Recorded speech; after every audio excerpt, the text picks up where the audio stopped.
Olá, boa noite, todos bem? Todos bem-vindos aqui a mais esse encontro, a mais esse bate-papo, essa troca, nessa véspera de feriado prolongado, e nós estamos aqui para compartilhar um tema extremamente relevante. Eu tenho observado nas minhas práticas com as crianças o quanto falar sobre o sono, sobre a qualidade do sono, é extremamente importante. E não só falar, mas como estimular e trazer práticas para que o sono das crianças possam ganhar muita qualidade. Então, nós estamos aqui na Academia Confluência. Eu sou Ana Maria, professora, pedagoga, pós-graduanda em Neuropsicopedagogia Institucional. E além de outras atividades que eu faço também, estamos aqui na Academia Confluência, esse espaço, essa escola que se propõe a trazer abordagens próprias para estimular o desenvolvimento humano de crianças, adolescentes e adultos. Então, o nosso encontro de hoje segue a sequência da live de lançamento do e-book Como Ajudar Crianças a Relaxar, um guia de práticas com crianças de 6 a 10 anos para pais, educadores, profissionais da educação e pessoas interessadas. E o nosso tema de hoje é qualidade do sono e aprendizagem.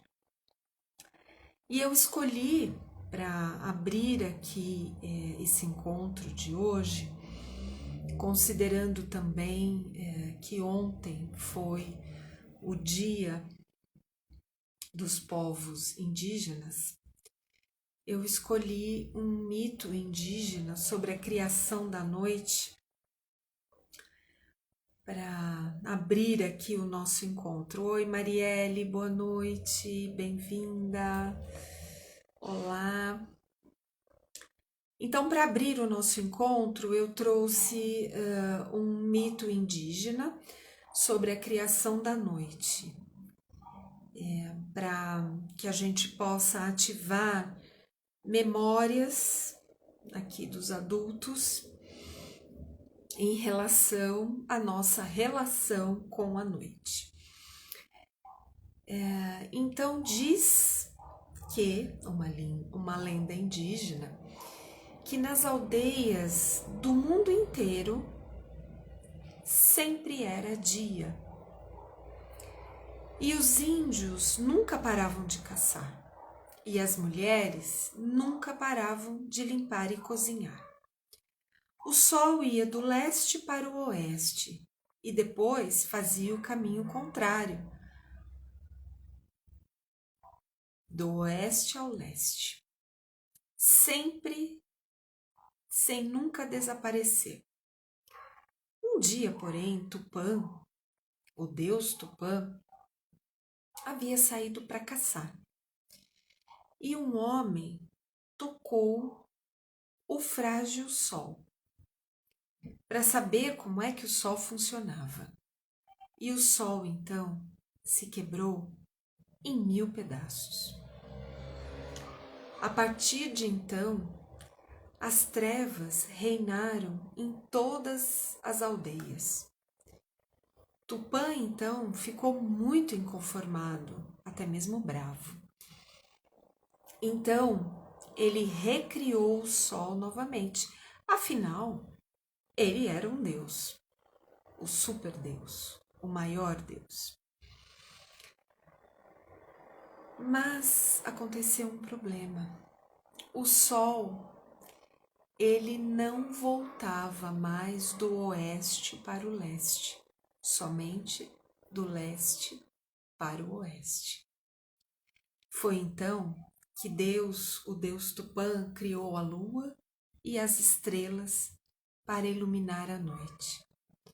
E essa é a lenda tupi-guarani para explicar o nascimento, o surgimento, a origem da noite. E a noite, ela é cheia de encantos. A forma como a noite chega é muito bonita, quando a gente para contemplar o entardecer. A noite, ela traz o convite ao silêncio, à introspecção, à quietude. A atividade humana tende a diminuir à medida que a noite vai avançando. E aí o silêncio se faz mais presente. É o momento também de pausa da atividade física mais intensa e externa do corpo humano. E é um momento de refazimento da atividade cerebral. Alguns neurônios, eles pausam a sua atividade porque o corpo físico está pausado. E outros neurônios, eles continuam trabalhando ao longo da noite. E aí então surgem perguntas como você se sente quando você experimenta uma boa noite de sono? Qual é a sensação física, por exemplo, ao acordar?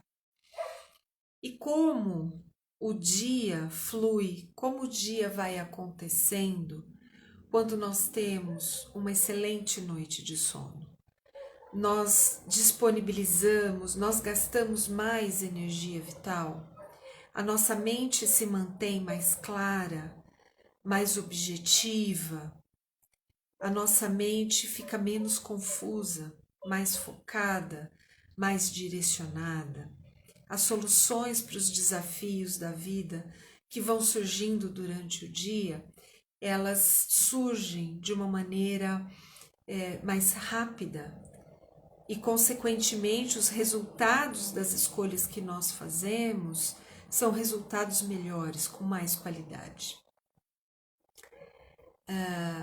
E a pergunta: como se preparar para dormir? Como é que nós estamos nos preparando para dormir, para esse momento importante da nossa vida, que é o sono, que é o descanso, que é o refazimento? Então, quando nós voltamos para a lenda em que os homens trabalhavam o tempo todo porque sempre era dia e as mulheres continuavam, não é, a limpar e a cozinhar. E existem países da Europa, países nórdicos, em que o verão ele tem uma duração maior. O Canadá também é assim. No Canadá, o verão ele é praticamente quase todo ensolarado. E como fica o metabolismo? Se a gente pudesse experimentar o sol quase que 24 horas por dia, como é que o nosso corpo reagiria? Como seria ou como é adormecer à luz do sol, sem a pausa da noite, sem a pausa do escuro, não é? Então, o preparo para dormir, e a gente vai desenvolver mais esse assunto, trazendo práticas e reflexões sobre a importância da higiene do sono. Se preparar para dormir e inspirar, ter um movimento dentro da casa, um movimento da família, para que a criança, o pré-adolescente, o adolescente, possa criar hábitos saudáveis de preparação para o sono. Oi, Tuti, tudo bem? Boa noite. Boa noite, Juliana. Saudade, Tuti, de você. Abraço grande. Então, como é que as crianças estão sendo estimuladas para que elas possam experimentar mais e mais uma boa noite de sono? E, acima de tudo, com alegria, com prazer, sem medo, sem tensão, não é? E com a inspiração dos pais ou dos seus cuidadores, da sua família. E por fim, nós vamos conversar aqui também sobre a relação entre o sono. Abraço, Tuti, abraço grande para você. Qual é a relação entre sono e aprendizagem? O quanto uma boa noite de sono, um preparo para o sono, pode impactar positivamente o processo de aprendizagem das crianças na escola, no ensino formal, em momentos lúdicos de descobertas sobre o mundo, sobre a vida, sobre o seu próprio corpo, sobre as relações humanas. Eu tenho observado com muita frequência as crianças em dois extremos. Ou é o extremo do sono, do cansaço, de pedir para dormir, ou o extremo da dificuldade de se permitir momentos e experiências de relaxamento mental, físico e emocional.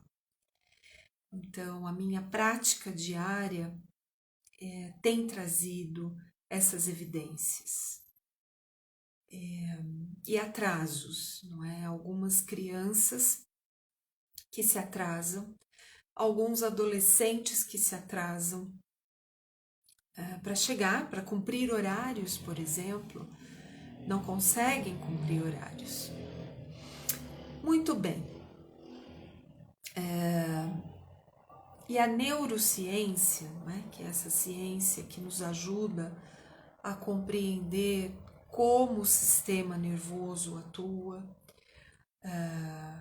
como o cérebro, que é o maior órgão do corpo humano, como ele funciona, as divisões que são feitas, né, para estudar o cérebro e para compreender as suas funções relacionadas a determinadas atividades humanas, tanto de aprendizagem, como a produção dos hormônios, como a criação de memória, como a locomoção, também a relação com o processo de digestão, todo o metabolismo do corpo, não é?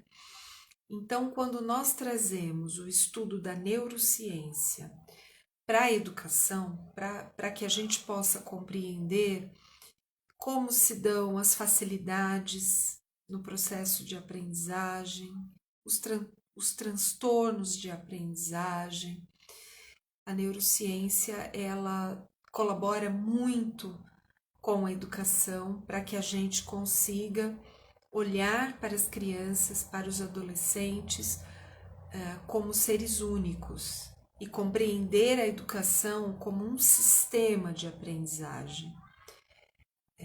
E que, portanto, todos nós podemos aprender, todos nós, mesmo aquelas crianças, aqueles adolescentes e aqueles adultos que trazem transtornos de aprendizagem, transtornos neurológicos e transtornos psicológicos. Evidentemente que cada um desses tipos vão pedir um acompanhamento, um trabalho multidisciplinar, envolvendo a família, envolvendo outros profissionais, mas todos têm a capacidade de aprender a partir da condição neurológica, da condição física e dos estímulos que essas crianças, adolescentes e adultos podem receber. Então, quando nós trazemos a neurociência para a área da educação, para a pedagogia, para a psicopedagogia, nós conseguimos fazer um recorte e conseguimos aprofundar os saberes da neurociência, permitindo com que nós, educadores, com que nós, pais e profissionais que atuam na área da educação, para que nós possamos entender o quanto que o cérebro humano, e aqui evidentemente trazendo o olhar e o recorte para as crianças, e crianças de 6 a 10 anos, que é o foco do meu e-book, mas a gente vai estender também isso para crianças mais velhas e para crianças um pouco mais novas. Então, compreender o quanto que o ambiente em que as crianças estão, seja na família, seja na escola, nas organizações sociais, o quanto esse ambiente pode estimular positivamente ou dificultar o processo de aprendizagem das crianças. E fazendo recorte para o nosso tema de hoje, será que os ambientes da família e da escola estão favorecendo, estimulando, inspirando as crianças a vivenciarem momentos de relaxamento e de preparação para uma boa noite de sono?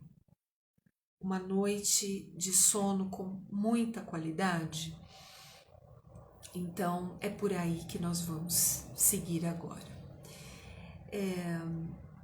Em um dos módulos da pós-graduação, eu até comentei com algumas colegas de trabalho, o quanto eu fiquei assim muito impactada. Oi, Thalita, boa noite. O quanto a Thalita é uma delas, né? Eu compartilhei com ela, que é minha colega de trabalho, educadora. Num dos módulos da pós-graduação, eu tive a oportunidade de aprofundar um pouco mais um conhecimento que eu trago da Ayurveda sobre o sono. E fiquei assim profundamente impactada e mexida com o estudo desse módulo, que se chama Sono, Memória e Aprendizagem, quando a professora especialista em neuroeducação foi trazendo e apontando os horários ideais para que as crianças recebam estímulo para a aprendizagem. E aí foi o choque, porque o sistema educacional do nosso país, ele não considera esses melhores horários de pausa, de descanso e de estímulos cerebrais para a aprendizagem. E foi muito interessante que uma das colegas com as quais eu compartilhei essa minha reflexão e indignação, ela disse assim: Ana, o sistema educacional brasileiro, ele não foi pensado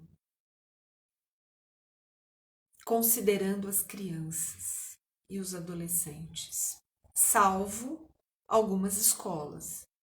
Mas aqui nós estamos, né? Ela se referiu à escola pública e eu também me refiro à escola pública, porque nós temos espaços educacionais privados com metodologias, abordagens, filosofias diferenciadas. Então, nós vamos aqui falar da maioria.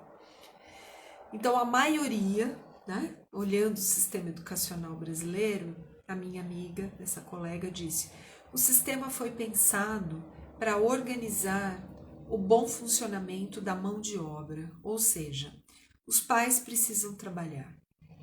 E o horário de trabalho, o horário comercial de trabalho, né, na sua maioria, se estende ali, né, das 7 da manhã às 16, 17, 18 horas, alguns a partir das 8, mas a grande maioria a partir das 7.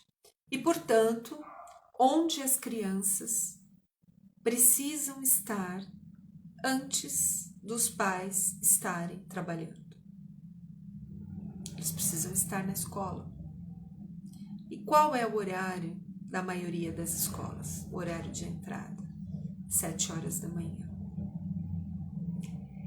E aí, durante a aula, a professora foi trazendo algumas informações e essas informações eu trouxe aqui para essa conversa, para compartilhar com vocês. E quem se sentir à vontade, por favor, escreva aqui e eu vou partilhando a sua escrita aqui nesse coletivo. Então a professora foi apontando, né, essa professora especialista em neuroeducação, ela foi apontando o seguinte: das 6 às 8 da manhã, esse período, né, essas 2 horas são consideradas desfavoráveis ao estudo. Das 6 às 8. Muitas crianças acordam 5 horas da manhã, um pouco antes, e vão se preparando para chegar à escola e iniciar a sua prática de estudos, né?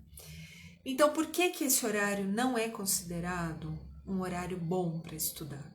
Porque, de acordo com a neurociência, bilhões de neurônios inertes que ficaram em repouso, porque outros tantos continuaram a sua atividade cerebral ao longo da noite, mas alguns bilhões, eles ficaram inertes, eles ficaram em repouso. E eles precisam de 2 horas para voltar à ativa. Nós estamos falando da fisiologia cerebral, da atividade cerebral, da química, do funcionamento desses neurônios. Das 8 ao meio-dia, o corpo libera hormônios como o cortisol e os hormônios relacionados à tireoide, que regulam também o funcionamento de vários órgãos do nosso corpo, não é? E esses 2 neurônios, de acordo com a neurociência, eles estimulam atividades neuronais.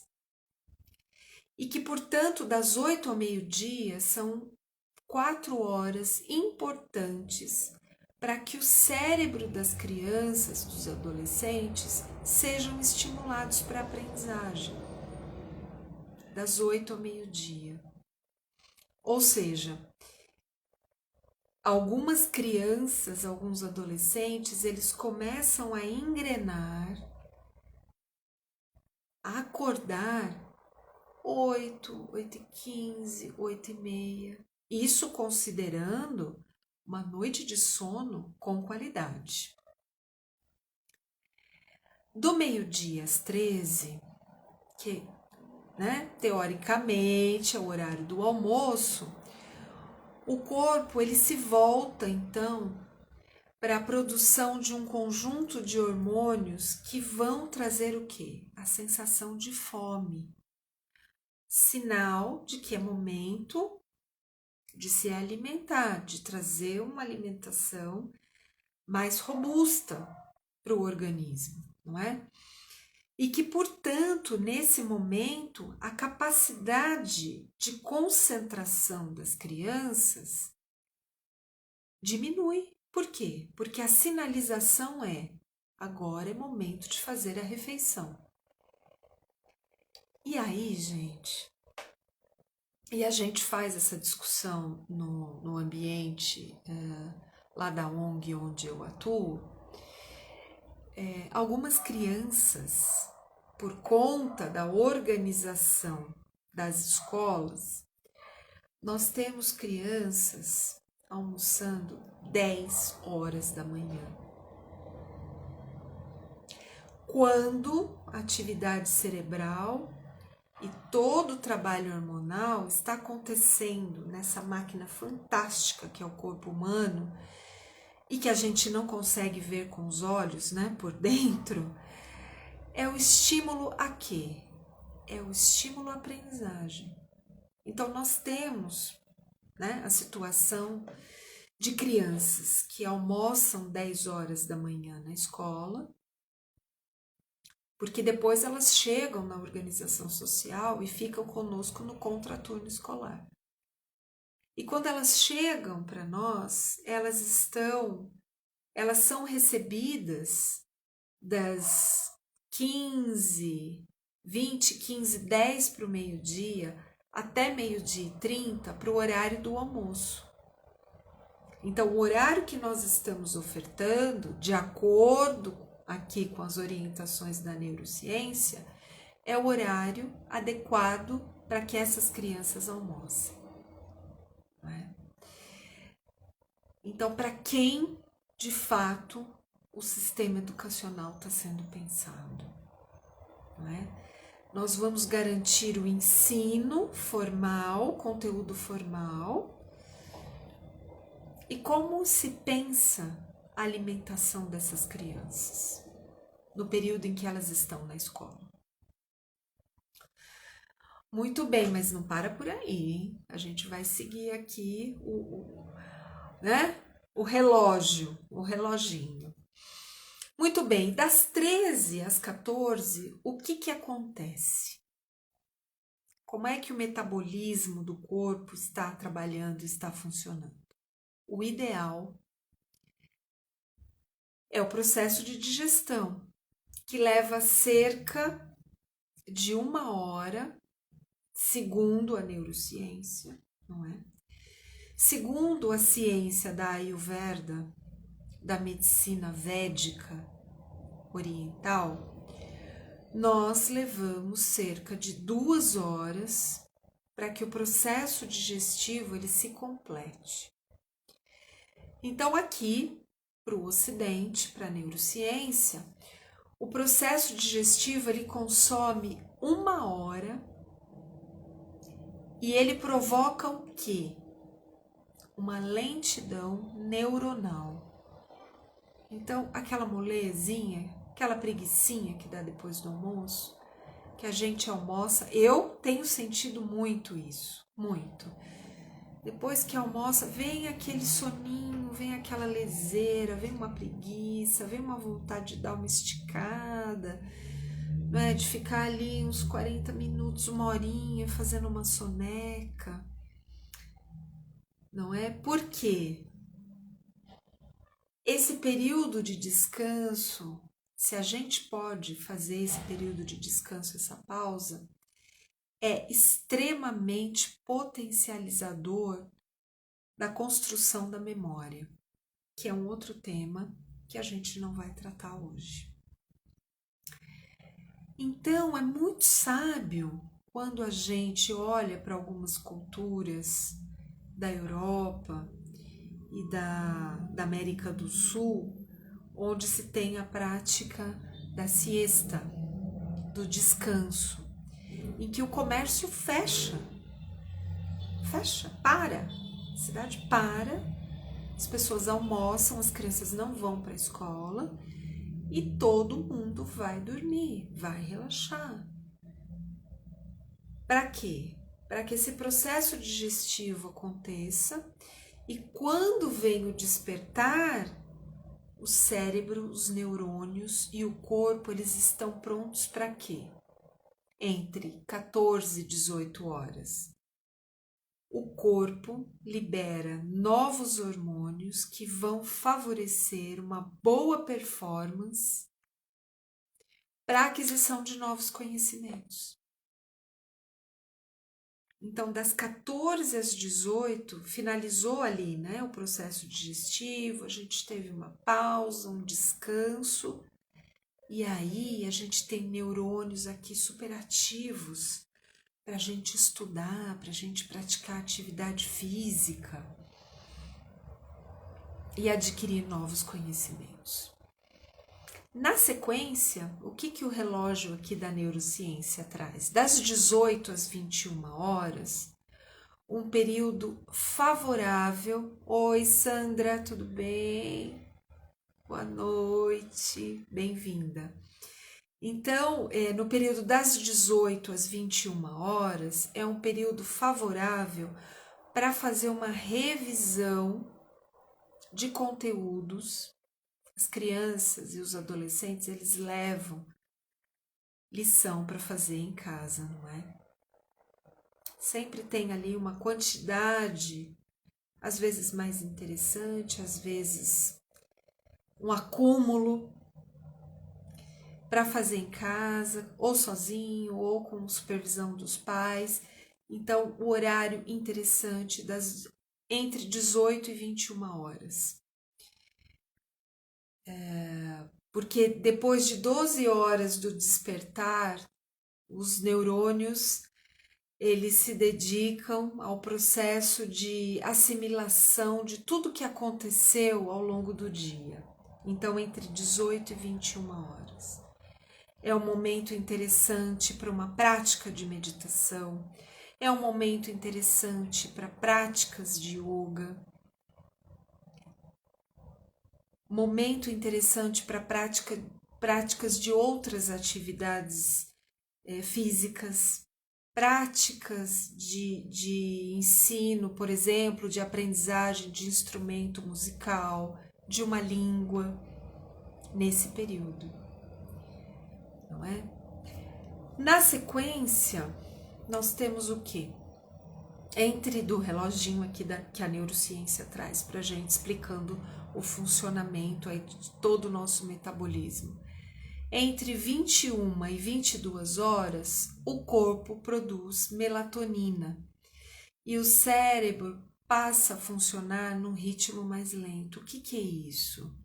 É a indicação cerebral de que é hora de pausar, é hora de dormir, é hora de pausar a atividade física, deitar, descansar o nosso corpo e deixar que alguns neurônios sigam trabalhando, fazendo toda uma elaboração interna fantástica para que a gente acorde no dia seguinte e consigamos desenvolver as nossas atividades profissionais, mas aqui no caso nós estamos nos referindo às crianças e aos adolescentes, para que haja qualidade de vida.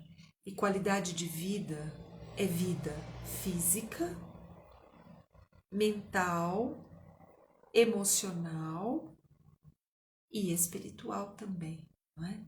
Nós aqui trazemos, como eu já disse em lives anteriores e até mesmo na live da semana passada com a Vivian, o aspecto da espiritualidade, não é? Que nós não somos apenas cérebro, corpo, mas nós somos almas, espíritos atuando aqui na matéria. E essa matéria que é o nosso corpo, é o nosso templo, né? Essa semana eu conversei com as crianças sobre isso. O nosso corpo é o nosso templo. O nosso corpo, ele é um espaço, ele é uma ferramenta sagrada que precisa de cuidados profundos, né? A gente tem aqui a Juliana, não sei se ela ainda está aqui, da Milano Vita, uma amiga querida, que trabalha com massagens e outras práticas que vão trazer bem-estar para o corpo e, consequentemente, para o coração, para a alma, para o espírito. E agora nós vamos entrar no tópico sobre a higiene do sono. E a gente tem o Instituto do Sono, não é? Eles fazem pesquisas, trazem orientações, então depois, para quem se interessar, para quem já conhece, legal, para quem não conhece, pesquise o Instituto do Sono. Existem orientações super interessantes, trabalho que eles fazem, não é? Então, o que é a higiene do sono? A higiene do sono é um conjunto de práticas, de hábitos, tomar uma aguinha, deu uma secada aqui na garganta, que ajudam, que inspiram nós, adultos e também as crianças, a ir treinando o nosso corpo para o momento de dormir, aquele momento que antecede o horário de dormir, para que a gente consiga estabelecer cada vez mais uma relação prazerosa, feliz. Oi, Ju, você tá por aí, né? Se você tiver alguma inspiração, quiser escrever algo aqui para contribuir, fique à vontade, tá bom? E aí eu compartilho aqui com todo mundo. Então, essas práticas, e depois eu trouxe aqui algumas delas, essas práticas, elas vão inspirando e ajudando a criar uma relação amorosa, respeitosa, relaxada e feliz com esse momento do dia, que não é o dia, que é a noite, essa preparação para dormir. Muitas pessoas precisam de medicação para dormir. Muitas crianças, muitos adolescentes estão tomando remédio para dormir, porque o cérebro de alguns não consegue fazer esse trabalho de adormecer alguns neurônios para que outros trabalhem. Então, a atividade cerebral, ela é intensa para alguns deles, a ponto deles conseguirem adormecer por volta de 1h da manhã, 2h, 3h da manhã, e precisam acordar 5, 5h30, 6h. Ou seja, crianças e adolescentes que não estão tendo aí um tempo de 6, de 7, de 8 horas de sono. E dependendo da idade dessas crianças, desses pré-adolescentes, pouco tempo de sono de qualidade vai impactar diretamente em toda a constituição, em todo o desenvolvimento neural que esses meninos e meninas podem ter, né? Porque o cérebro, ele traz uma plasticidade neural. Ele é estimulado e novas sinapses, novas conexões neurais vão se dando ao longo da vida, não é?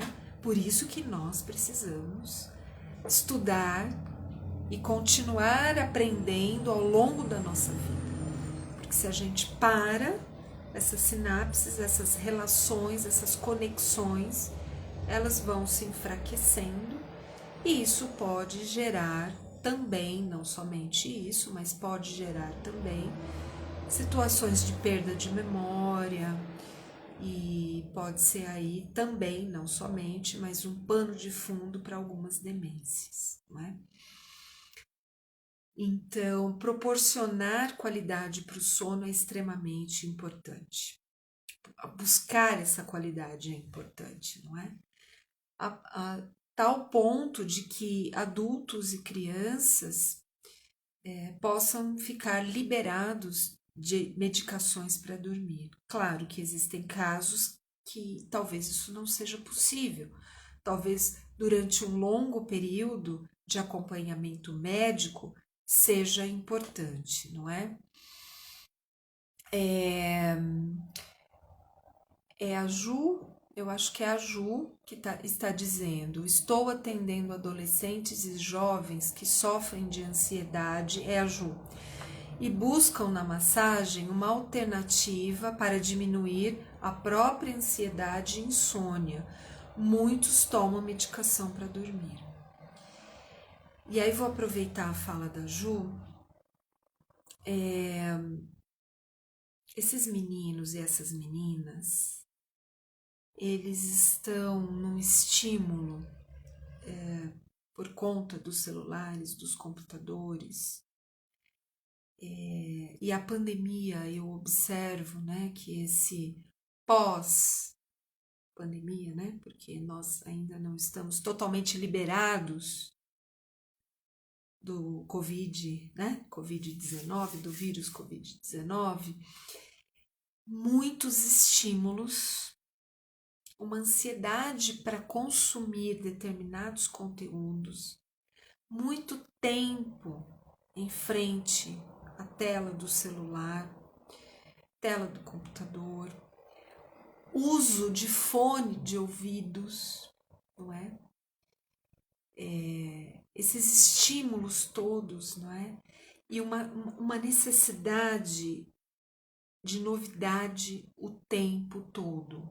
Ah, mas isso de novo? Ah, mas a gente vai fazer isso de novo? Mas não tem nada novo para fazer, né? E os educadores, muitos, né, se pegando aí na necessidade de todo dia trazer algo novo para as crianças e para os adolescentes, porque, ai, de novo isso, ah, mas eu cansei, ah, mas eu já sei. E isso vai gerando essa ansiedade que a Juliana está aqui compartilhando com a gente. Um volume de informações gigantesco, um contato com as próprias emoções difícil, um contato com as emoções dos outros extremamente difícil, o relacionamento interpessoal. Eu não lido bem com as minhas emoções, eu não reconheço as minhas emoções, eu não consigo lidar com as emoções dos outros. Isso gera ansiedade, gera um pânico, uma dificuldade de autorregulação. A criança ou adolescente não dorme bem e precisa buscar, a família vai precisar buscar recursos para que essa criança consiga, entre aspas, artificialmente ingerir uma substância que vai ajudar o cérebro dessa criança, desse adolescente, a entrar nesse estado de produção dessa melatonina, que é o aviso de pausa, de relaxamento, de descanso. Não é? Porque é um processo, como a gente vem dizendo aqui, um processo fisiológico essencial para o bem-estar do organismo. E, portanto, nós precisamos adotar medidas amigas do sono. Então, a massagem, o reiki, o floral, não estamos aqui fazendo, né? Eu sempre gosto de frisar, nós não estamos aqui fazendo apologia a não ir aos médicos, não é isso, não é? É ao psicólogo, ao pediatra, ao neurologista, enfim, né? Todos os médicos que vão aí olhar essa criança, esse adolescente do ponto de vista emocional, do ponto de vista físico, mas o uso das terapias integrativas, né? E nós temos um rol de terapias integrativas validadas pela saúde, né? Pelo Sistema Único de Saúde do nosso país. Existe uma lei que regulamenta, e a prática de meditação, de yoga, são duas das várias práticas integrativas que estão no SUS, deveriam estar com mais presença, não é? Mas não é muito interessante que essas práticas integrativas, em alguns lugares, elas estejam, não é? Então, buscar esses recursos para ajudar essas crianças, né? No caso aqui da Juliana, ela trabalha com reiki, ela trabalha com massagem e outras práticas. No meu caso, né, a minha contribuição é a prática de yoga, de pranayamas e de meditação, brincando com essas crianças, que é o escopo do livro também, não é? Muito bem, então quais seriam essas práticas amigas do sono? São várias, eu listei algumas delas aqui. Horários definidos para dormir e acordar. Rotina. As crianças precisam de uma rotina. Não é? Eu tenho ouvido muito assim, Ah, meu pai e minha mãe vão dormir cedo. Eu não, eu fico no celular, eu fico jogando até 1 hora, 1h30, 2 horas. Essa semana uma criança me disse assim, uma criança de 8, 9 anos me disse assim, ai, Ana, eu fui dormir, era 3h30 da manhã. Eu falei, o quê? 3h30 da manhã você foi dormir? É, eu fui dormir 3h30 da manhã e 6h30 eu já estava em pé, porque o tio da perua ia passar umas 7 e pouco para me pegar. Então, como que uma criança entre 7, 8, 9 anos que ainda tem um processo sendo desenvolvido. Como é que essa criança vai dormir 3h30 da manhã para acordar às 6h30 da manhã, 3 horas de sono? Alguma coisa não vai ficar bem a curto, médio e longo prazo.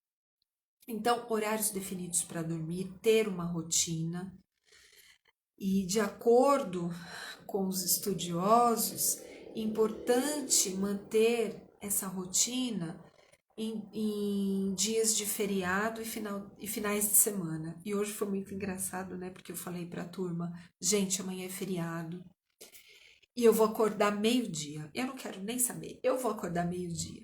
E eu acordo todos os dias, 5 horas da manhã. Né? E aí uma das minhas colegas me disse assim, ah, eu não, eu vou acordar no horário normal. Aí eu olhei para ela e falei e disse, né? Eu acho que meio-dia eu não vou ficar, porque eu já estou acostumada a acordar cedo, né? Mas eu vou dar uma esticadinha, um pouquinho mais ali, um pouquinho, né? Eu vou sentir o pulso do meu corpo. Então, rotina para acordar, para dormir e para acordar. Atenção aos alimentos mais leves, evitar açúcar, evitar alimentos picantes, porque isso tem a ver com o processo digestivo e uma confusão química que acontece dentro do nosso organismo e que vai dificultar esse sono de qualidade, né? O açúcar, ele precisa ser consumido com moderação, evidentemente, de manhã, não é? Talvez um pouquinho ali no final da tarde, mas não abusar dos açúcares, né? Isso pode gerar outros incômodos, né? A dificuldade digestiva, a produção de gases, aí a gente fica virando na cama de um lado para o outro, não dorme bem, fica muito incômodo. A questão de se afastar das telas, dos celulares, da televisão, pelo menos 1 hora antes de ir para a cama. Então, fazer, né? Desliga os equipamentos, idealmente, né? Para quem aí também tem a conexão com as terapias integrativas. Gente, tá passando um avião, é aquilo que vocês sabem, é rota de avião aqui, já foi. Então, quem trabalha com as terapias integrativas, alternativas, a orientação, né, é de que nem os celulares, nem notebooks, tablets que não tenha nenhum equipamento eletrônico no quarto, né? Porque eles emitem ondas eletromagnéticas mesmo estando ali desligados da tomada, enfim, né? Tem as baterias. Então, que a gente possa estimular e orientar as crianças e a gente também, na medida do possível, que a gente se desconecte 1 hora antes de ir para a cama. Uma outra sugestão é manter o quarto escuro ou com uma luz muito pequena, uma luz indireta. No caso das crianças, uma luz mais fraquinha, né? Um abajur pequeno até que a criança durma e aí depois apagar esse abajur, essa luz, né? Ambiente silencioso, um ambiente tranquilo, um ambiente confortável. o quarto ser confortável, e conforto não é luxo, não é? Mas um cheirinho para quem curte, né? Um olhinho essencial, né? Um olhinho essencial ali de alecrim, um olhinho de lavanda, uma música, talvez uma música tranquila, né? E depois a gente desliga. Uma prática de gratidão à vida, ao universo, pelo dia que finalizou, pelos desafios que a gente conseguiu encarar e resolver, aqueles que a gente vai deixar para o dia seguinte, não ficar remoendo. Ah, eu podia. Não, agora é pausa, é descanso, é gratidão e vamos dormir. E fazer esse trabalho com as crianças, porque nós estamos vendo, né, toda a situação nas escolas. Essa semana, em especial, muita roda de conversa com as crianças. E algumas disseram que não estavam dormindo à noite, preocupadas, tensas com o que poderia acontecer no dia seguinte nas escolas.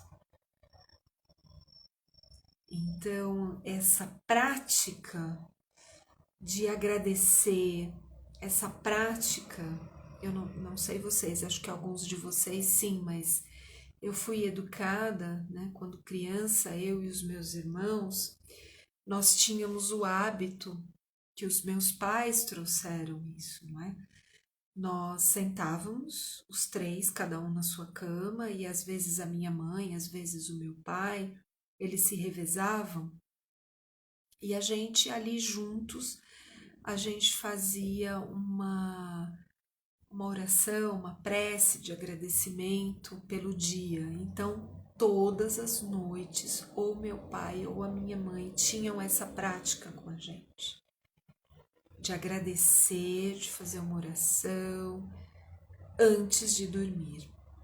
Não é? E claro que cada um tem a sua crença, tem a sua religião ou não, mas o fato, né, um ritual, assim como, né, a lenda indígena aqui que eu trouxe na abertura, essa relação do sol, da lua, das estrelas, da noite, do dia, é uma honra ao ciclo da natureza. Caso não se toque em religião, não se fale em religião, né? Mas essa honra à natureza. E honrar a natureza é honrar a vida. Então, são algumas práticas que nós podemos adotar, estimulando as crianças para que elas possam ter essa qualidade de sono, não é?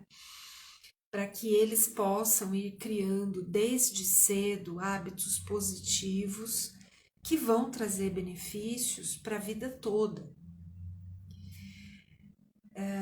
Principalmente, por exemplo, também, né, os bebês ali na primeira infância, que as famílias, que os cuidadores, que os pais possam fazer, né, esse ritual do sono, porque com certeza todos vão ganhar com essa prática, não é?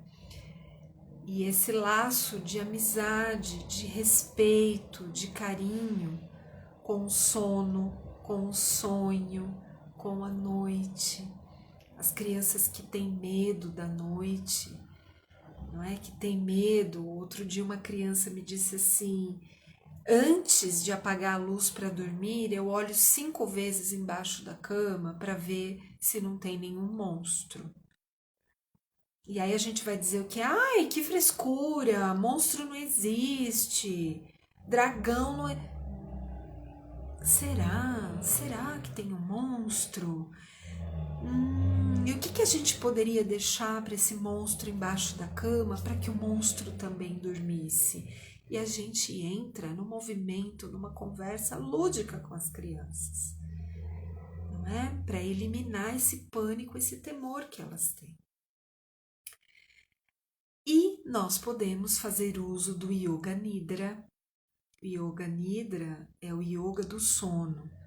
O objetivo não é dormir, mas as crianças relaxam profundamente e elas fazem uma pausa que trazem um respiro, e quando elas voltam depois dessa prática do Yoga Nidra, que eu não uso esse nome com eles, né? A gente usa o nome para eles é relaxamento.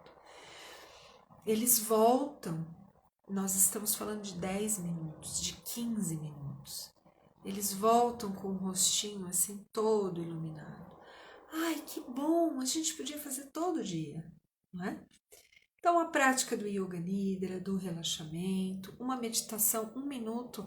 Lá no e-book eu selecionei algumas meditações, algumas sugestões. A criança deita e a família, o pai, a mãe, você vai ali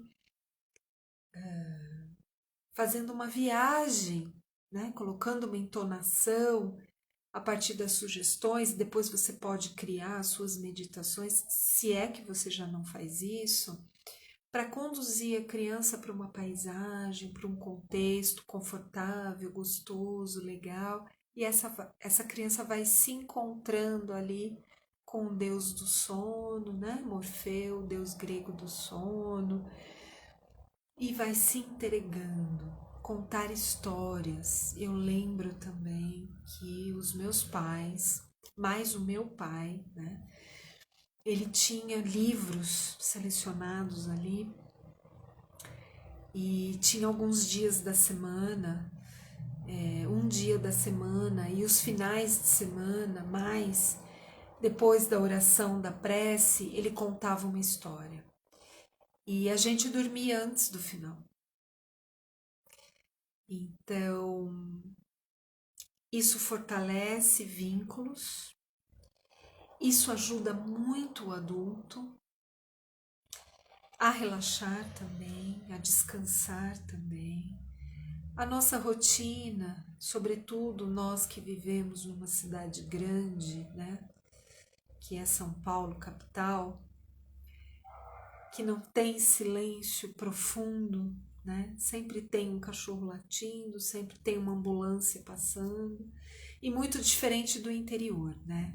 Quando eu vou para o interior, é outro movimento, é o silêncio pleno à noite.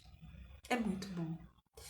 Então, nessa rotina que a gente vive aqui em São Paulo, tudo que a gente puder fazer. Ai, Ana, todo dia, acho que eu não consigo com os meus filhos. Alguns dias da semana, e você começa e vai orientando as crianças até que elas mesmas vão começar a descobrir a sua própria mochila de ferramentas para se preparar para essa noite de sono. Certo? Então, que a gente possa investir de uma maneira simples, de uma maneira objetiva, de uma maneira consciente nas nossas noites de sono. Chazinhos, e eu descobri que nem todo chazinho é bom à noite, né? Por exemplo, eu não posso tomar chá de erva doce à noite. Tomei chá de erva doce à noite, eu não durmo até o dia seguinte, né? Aí tem aquela questão, a bexiguinha, né? Fala, olha, vamos ao banheiro. Mas um chá de camomila, não é? Um chazinho de camomila, um chá de erva cidreira. Agora que esse período de friozinho, a gente fazer uso, né? Das experiências, das sabedorias das nossas avós, dos nossos avós, para que a gente abrace a noite como uma companheira nossa, não é? E para quem acredita, agora falando com os adultos, nós podemos fazer um trabalho profundo conosco também, buscando, né, uma auto-orientação, uma auto-sabedoria. Eu agradeço o meu dia e eu posso pedir uma orientação lá para o meu inconsciente, para o meu subconsciente, né? Eu quero descansar essa noite e gostaria de receber algumas mensagens minhas mesmo, de mim para comigo mesma, mensagens profundas, pistas para algo que eu quero desenvolver ou para algo que eu vou realizar no dia seguinte. Gente, isso funciona. Experiência própria. Então, que nós possamos ter uma excelente noite de sono, que de alguma forma essas reflexões que eu trouxe, não é? E a minha angústia, preocupação em relação às escolas, não é? Que não estão, muitas delas não consideram esse processo de desenvolvimento das crianças, e as crianças estão aí vivendo, né? Uma rotina escolar complicada,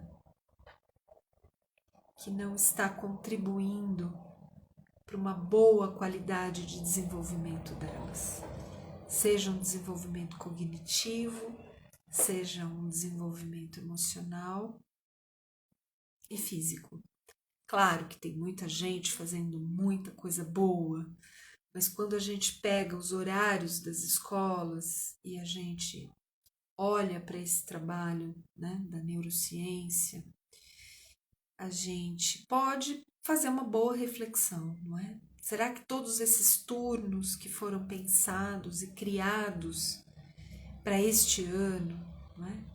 Nós temos crianças entrando na escola 2 horas da tarde e saindo 9h, 9h30 da noite, crianças de 11, 12 anos. Será que isso pode ser o mais adequado? Crianças de 4 anos, 3 anos e meio, não é? Chegando em escolas de educação infantil 7 horas da manhã, os bebês entrando nos centros de educação infantil 7 horas da manhã. É a vida que a gente tem. Então, já que é a vida que a gente tem, quais são os recursos que a gente pode utilizar, que a gente pode buscar enquanto pai, enquanto mãe, enquanto tia, avó, enquanto educadores, nós podemos buscar para facilitar a vida dessas crianças nessa sociedade contemporânea que a gente está vivendo? Ana, não dá para seguir o que a neurociência aponta. Não dá para seguir o que a Ayurveda aponta. Tudo bem. Então, o que a gente pode fazer para trazer qualidade para o desenvolvimento dessas crianças? O que é possível fazer? Melhor qualidade de escuta, melhor qualidade de acolhimento. Não dizer para a criança isso é bobagem, coelhinho da Páscoa não existe, né? Saci Pererê não existe. Que bobagem, menino, menina. Trazer esse lúdico e estabelecer uma relação lúdica com a vida. Ok, vai ter dia que não vai ser possível, mas tudo é um treino e tudo depende de um pouco de esforço, de autocuidado, de cuidado com o outro. Gratidão imensa. Boa noite.